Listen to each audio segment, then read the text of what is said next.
welcome back. Now we're going to talk about the heart chakra. We're going to show you Cobra Pose.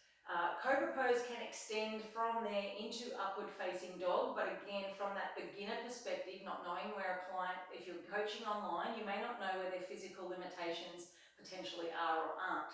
So we want to start with the easy place and allow them to work towards something a little more complex and strenuous for the body in the sense of asking more of the body, okay? So I'll get you to lay face down for me, Mel. Now Mel's just going to place her hands under her shoulders here beautifully. She wants to bring her toes and her heels together. And she's going to come up into Cobra Pose now.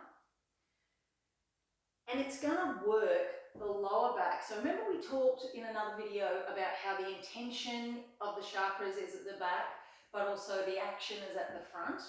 So we're working this heart area here by the way she's going to squeeze her elbows in nice and close to the body. She's looking forward, but she's not cranking her neck.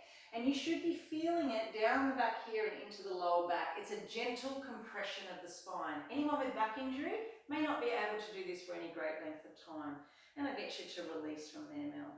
Now there's a couple of ways you can do camel pose. You can lift up and hold and breathe for a certain amount of breaths in that pose, or you can inhale, hold, exhale, come back. Camel pose. Sorry, not camel pose, Cobra Pose. No, because I can cut that out.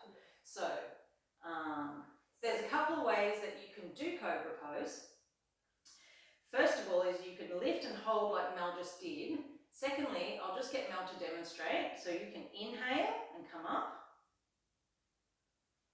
And exhale and come back down. And inhale, come up, keep the heels together. And exhale and come back down. The reason we want them to keep their heels together, thanks Mel, you can relax there for a sec, is because it limits how far you can come up when your heels are together. The spine and the muscles in the back and the bottom will only allow you to stretch so far.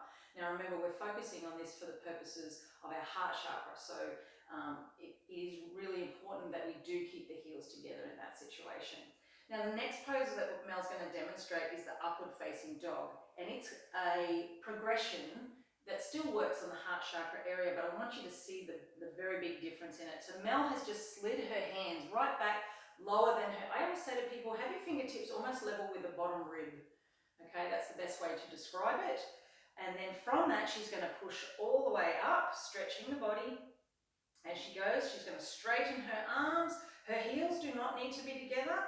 And then she's lifted her knees off the ground. So all the pressure is in the front of the foot. And from there, Mel, I want you to lift your head towards the ceiling. Beautiful. Okay, so this is opening the heart chakra area. This is what we call upward facing dog. You can release from that.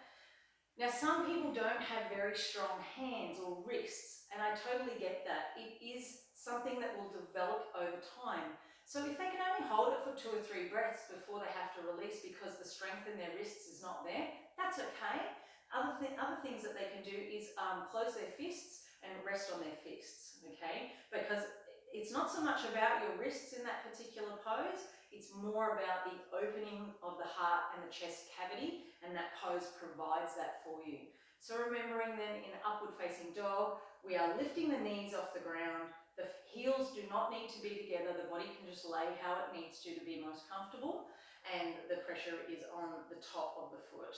The other thing I want to point out that Mel's doing beautifully is her shoulder and her wrists are actually in a nice straight line, which is really important to supporting yourself. Again, it's not about the alignment, it's about supporting yourself comfortably in that pose. All right, see you in the next video.